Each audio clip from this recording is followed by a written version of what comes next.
بسم الله الرحمن الرحيم.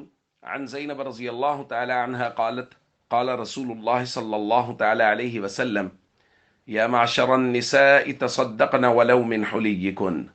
الحدیث رواہ الترمذی. نبی کریم صلی اللہ علیہ وسلم نے ارشاد فرمایا، اے عورتوں کی جماعت، زکوٰۃ دو گو اپنے زیورات ہی سے کیوں نہ دو۔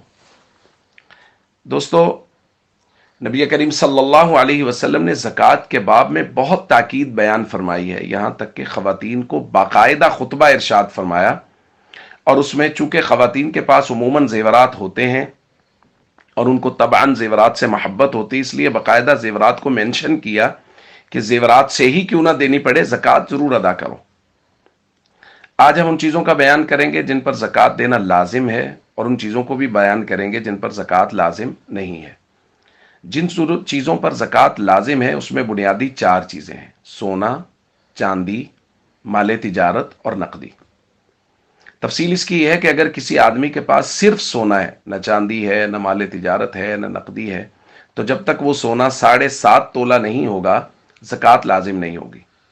اور اگر کسی آدمی کے پاس صرف چاندی ہے، اس کے علاوہ اور کچھ نہیں ہے، تو جب تک وہ 52.5 تولہ نہیں ہوگی زکوٰۃ لازم نہیں ہوگی۔ رہی بات مال تجارت اور نقدی کی، تو جب اس کے لیے معیار ہے چاندی، یعنی 52.5 تولہ چاندی، یعنی نقدی یا مال تجارت جب تک 52.5 تولہ چاندی کی قیمت کو نہیں پہنچیں گے زکوٰۃ لازم نہیں ہوگی۔ آج کی تاریخ میں 52.5 تولہ چاندی کی قیمت 1,10,000 روپے ہے۔ لہذا اگر کسی آدمی کے پاس 1,10,000 روپے نقدی کا مطلب یہ ہے کہ اس کے پاس موجود ہیں، بینک میں رکھے ہوئے ہیں، کسی ایزی پیسہ جیز کیش اکاؤنٹ میں رکھے ہوئے ہیں، کسی بھی صورت میں ہے، یہ نقدی میں شامل ہے۔ یا مال تجارت، کسی جگہ چھوٹی سی دکان بنائی ہوئی ہے، کسی جگہ انویسٹمنٹ کی ہوئی ہے، وہ 1,10,000 سے زائد ہے، اس مال تجارت میں جو زمینیں خریدی جاتی ہیں وہ بھی شامل ہیں، جو پلاٹ خریدے جاتے ہیں، پراپرٹی خریدی جاتی ہے وہ شامل ہے، جو شیئرز خریدے جاتے ہیں وہ شامل ہیں، یہ ساری چیزیں اس میں شامل ہیں۔ تو یہ اگر 52.5 تولہ چاندی، یعنی آج کی تاریخ میں 1,10,000 سے زائد اس کی مالیت ہے مال تجارت کی، تو زکوٰۃ دینا لازم ہے۔ اب اس کے حساب کرنے کا طریقہ کیا ہے؟ اس کے لیے ہمیں ایک چارٹ بنانا پڑے گا۔ مثال کے طور پہ ہمارے پاس سونا ہے 1,00,000 روپے کا، چاندی ہے 1,00,000 روپے کی، مال تجارت ہے 1,00,000 روپے کا، ہمارے پاس نقدی ہے 1,00,000 روپے۔ یہ میں مثال دے رہا ہوں۔ تو ہمارے پاس 4,00,000 روپے جمع ہو گیا۔ اب اس میں ہم 5ویں چیز ایڈ کریں گے کہ ہم نے جو لوگوں سے پیسے لینے ہیں وہ کتنے ہیں۔ مثال کے طور پہ وہ بھی 1,00,000 روپے ہے، تو یہ ہمارے پاس کل ہو گیا 5,00,000 روپے جو ہمارے پاس موجود ہے۔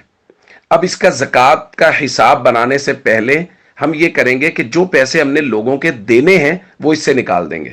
تو مثال کے طور پہ ہم نے لوگوں کا 2,00,000 روپے دینا ہے، تو 2,00,000 روپے اس 5 سے نکال دیں گے، پیچھے رہ گیا 3,00,000 روپے، تو 3,00,000 روپے کی زکوٰۃ ادا کریں گے۔ تو یہ ہے طریقہ زکوٰۃ کا حساب کرنے کا۔ تو میں اس حوالے سے یہ بات ضرور درخواست کر دوں کہ زکوٰۃ کے مسائل بہت پیچیدہ مسائل ہوتے ہیں، اس لیے ہم تو صرف اشارات کر سکتے ہیں۔ اصل میں آپ کو اپنے علاقے کے علماء سے رجوع کرنا چاہیے، ان کے سامنے اپنا حساب بیان کرنا چاہیے، اس کا حساب کر کے آپ کو زکوٰۃ کا نصاب بنا کے بتا دیں گے کہ آپ کی اتنی زکوٰۃ بن رہی ہے۔ ہم صرف اشارات کر سکتے ہیں۔ اور وہ چیزیں جن پر زکوٰۃ لازم نہیں ہے، اس میں سمجھ لیجئے کہ وہ چیزیں جو استعمال کی ہیں، مطلب آپ کا گھر ہے، آپ کی گاڑی ہے، آپ کا موبائل ہے، گھر میں اور چیزیں جو استعمال کی ہیں ان میں زکوٰۃ نہیں ہے۔ اسی طرح آپ کا ذاتی گھر ہے، وہ اس پر زکوٰۃ نہیں ہے۔ وہ 1 2 3 4 جتنے بھی گھر ہوں، اگر آپ نے وہ کرائے پر بھی دیے ہوئے ہیں پھر بھی ان پر زکوٰۃ نہیں ہے۔ اسی طرح جو آپ کے آلات ہیں، مشینری ہے، کسی آدمی نے فیکٹری لگائی، اس میں جو مشینری پڑی ہے، بھلے وہ 10 کروڑ کی ہے، اس مشینری پر زکوٰۃ نہیں، اس مشینری سے جو آمدن آ رہی ہے اس پر زکوٰۃ ہوگی۔ تو کسی آدمی کے پاس بہت سارے گھر ہیں، بہت سارے موبائل ہیں، بہت ساری گاڑیاں ہیں جو انہوں نے کرائے پر دی ہوئی ہیں، تو ان ساری صورتوں میں ان پر زکوٰۃ لازم نہیں ہوگی، بلکہ جو ان سے آمدن آ رہی ہے اس آمدن پر زکوٰۃ لازم ہوگی۔